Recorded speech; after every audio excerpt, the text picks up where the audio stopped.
For cheap games, check out g2a.com, link in the description.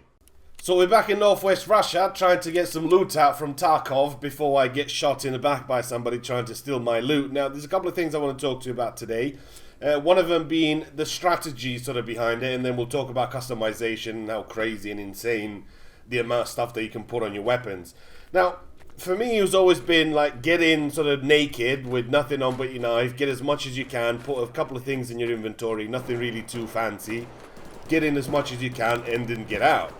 That way, you're sort of not risking anything, or the only thing you're risking is basically your life. If you die within 30, 40 seconds or whatever it's going to take, that's it. You're just going back and do it again, and that's that. Now, you can go in with a knife and wait a little bit, let them sort of kill each other, let them do whatever they're going to do. A lot of people will sort of get a bit of loot and then they'll escape with it. So they'll not sort of pay attention to you that much, as it were, if you're sort of hiding somewhere. And then you can also go in. Obviously, you go in full kitted out with a body armor and everything that you need, and a shotgun or pistol or assault rifle, whatever. Is completely up to you what you sort of go in with. But that's a bit more risky because obviously if you do end up dying, and as we know, the AI is a bit funky when it comes down to the alpha stages of this.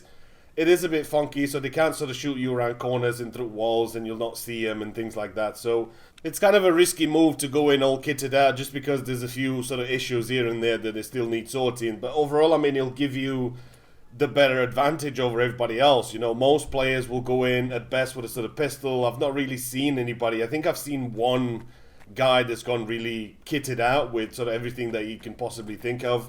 And it didn't really last too long because a couple of AIs ganged up on him, the other players with knives, and once you got sort of swiped once or twice with a knife, that's it, pretty much done if you're taking a bit of damage from the AIs. Chances are you'll not have enough time to go into a safe spot somewhere and use a bandage or use some med kits or whatever you need to use to get yourself healed back to 100% so you're back into the fight.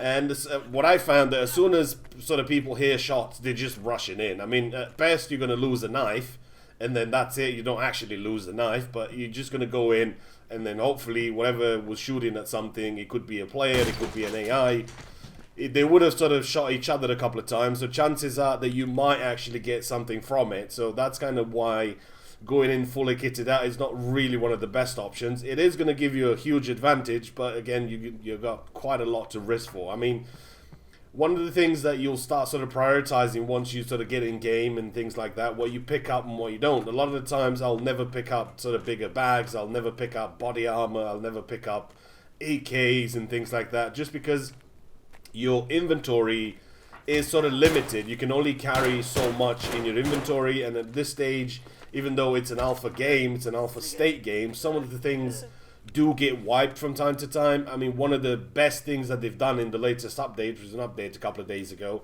is they've added the ability for you to find fully modded weapons on the servers now. So if you get yourself into the game and hopefully you rush in, and another top tip is if you do get the game or you do play the game, install it on an SSD drive. You just have to, because it's going to give you that extra couple of seconds for you to spawn in quicker than everybody else, get in, and then get to the best loot. And there's only a handful of places, and which we'll talk about in the next video, where you can find fully modded weapons. Like, I'm talking the bee's knees, I'm talking the best of the best with everything on them, and you don't have to do anything to that gun, and that gun's probably worth sort of 100, 200 grand or whatever. I mean, depending on what the price is they're selling. I mean, some of the stuff are really expensive, so you sort of, it doesn't make sense that you would buy the best things from them. You'd sort of loot them rather than just buying them. Now, on the off chance that you don't actually find that particular item that you want, I mean, one of the sort of main issues is that scopes don't really work when it comes down to sort of 4x scope and onwards. Like, you have your big scope for the, I think it's a 6 or 8 or 10 times for the SV98, and you do have some of the 4x and 8 cogs and things like that, and they don't really work properly yet. They still need to be sort of fixed, they still need to be looked into, and I think it's just a bit too early for that. But the point is that once you sort of get to a point, then you sort of understand what the game's all about, you understand what you need to be doing. I mean, right now, the only reason why I would look at that armor, body armor, and I'll take off that tactical vest thingy, is because I'm thinking of staying in a little bit more, and it can give me a bit more of a protection while somebody's shooting me in the back or something like that. But otherwise, I wouldn't really take it just to take it and sell it. I'd rather take the graphics card. I'd rather take computer parts and things like that because they pay you more money when you sell them. So if I'm selling, say, a naked AKS or AK-74U or something like that, it'd probably give you 1,000 for it. But if I give him the 1080 GTX Titan X SLI fucking graphics card, it'll give you like 2-3 grand for it. So there's no really a point for me to sell guns when I can just go ahead and sell 3 graphics cards. It's going to take less room in my inventory, and it's going to be better for me to sort of sell and get more money from. And I think once you get to about 1 million that you've sold to that guy, then you're going to be at tier 2, and I suspect things are going to change. He's going to offer different things, or maybe he'll give you a discount, or maybe something like that will happen. But for now, it's a good time for me to GTFO because I think I've done quite well, considering I came in with a knife, got out with a couple of cigars, got some computer parts and stuff like that I can sell, so I can probably make an easy 10 grand just out of that. Now, when it comes to modding, that's entirely up to you what you choose. For me, I want to be the definitive guide in shotguns. Basically, get as much shotguns as I can, so when the time comes that you can sell your own shit, then I'm going to be the guy that sells shotgun in buckshot. That's it. I'm going to be the main dealer for shotguns in buckshot. That's going to be it. I got about 2,000 rounds of buckshot and enough shotguns to last me a lifetime. So that's basically your body for the shotgun. You can find this up by just picking out from boxes, from the military sort of crates. You can find it just in random places, but you will find plenty of these all the way around. And what you need to do is you need to get yourself mods from it. Now, mods, like I said, we'll cover in the next video where you can find the best loot in the factory, and I'll sort of show you a whole guide of where to find the best loot. And then you can start sort of put in all sorts of cool attachments. You can do however you want to. You can put in whatever you want to on the gun as long as you have the attachments, or you can buy them. The one thing that you want to keep in mind that you can't actually buy everything with money. Now, you're probably thinking that grape juice and beans and Tarkov and matches and shit like that are pretty pointless, but they're actually not, because let's say you've been building your perfect shotgun with a triple flashlight like I have on mine. I mean, let's be honest, you can't see with it. It's just that simple. I mean, I took it in the game, and it's just, I've blinded the sun with it. There's no need to have a laser and 3 flashlights on a shotgun because it's just way too bright. But still, if that's what you want to do, you can do that. Now, like I said, if you go to the vendors, most of the crap that you find in the game that you think, nah, that's pointless, I don't really want it. Well, as it turns out, it's good because you can only buy certain things from him by using euros, by using dollars, by using rubles, and then you can also buy certain things by trading only. So say you want to buy a med kit. If you want to buy a med kit, he will only sell it to you if you give him 5 pack of fags. Now, you're probably thinking, fags? Yeah, it's cigarettes in England. So if you do have 5 pack of fags, he will just basically give you the med kit and he'll do a little trade for you. But otherwise, you will not be able to buy that thing with money.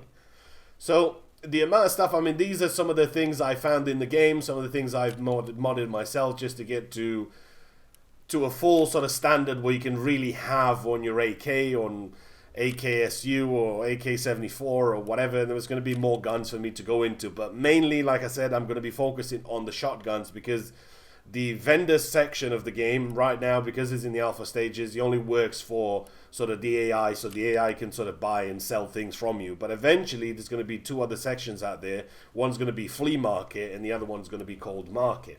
So market, probably going to be player sort of things that they're going to put stuff in there. So I will be the definitive guide when it comes down to buckshot and shotguns and cigars and auto shotguns and shit like that. That's going to be basically me. So the first time around that you're going to log into the game, then there's going to probably, that shotgun's probably going to be mine because I'm just going to fill up everything with shotguns and buckshot. So I just have enough. So this is another example of what kind of mods you can put on a weapon. I mean, you can have all sorts of attachments and lasers and things like that. I mean, that laser is kind of in the way of that scope, so I don't kind of know what that really would work in the real world. But I mean, you can have all these AKs with 40mm grenades for them. You can have all manner of crazy things on it. At the end of the day, sort of sky's the limit. Whatever you can think of that you want to put on that, you can find it, you can loot it, you can buy it, you can put it on your gun and then have your fun with it. Like I said, when it comes down to having that PSU scope or whatever that is, that 4x, they don't actually work properly because it's sort of a bit wobbly and they still need to sort of look into this yet. But you can still have your regular scope. I mean, fuck, you can put in even bigger scopes on them if you really want to. Once they get that sort of in, and it's implemented in perfectly for you to sort of adjust the scopes and have scopes for longer ranges and things like that, it's going to be, sky's going to be the limit, you know what I mean? So I think Escape from Tarkov, the more I play it, the more I sort of get into it, and the more I find out about the game. And it's sort of more complicated, and things are a little bit sort of difficult to get into things, and it's kind of cool that they're sort of keeping it that way. So that's it for me for today. Hopefully you guys have enjoyed it. And like I said, in the next one, we're going to talk about sort of loot, which way you should go, where's the best loot and the best way to escape and things like that. Look out for that video, and I'll see you in the next one.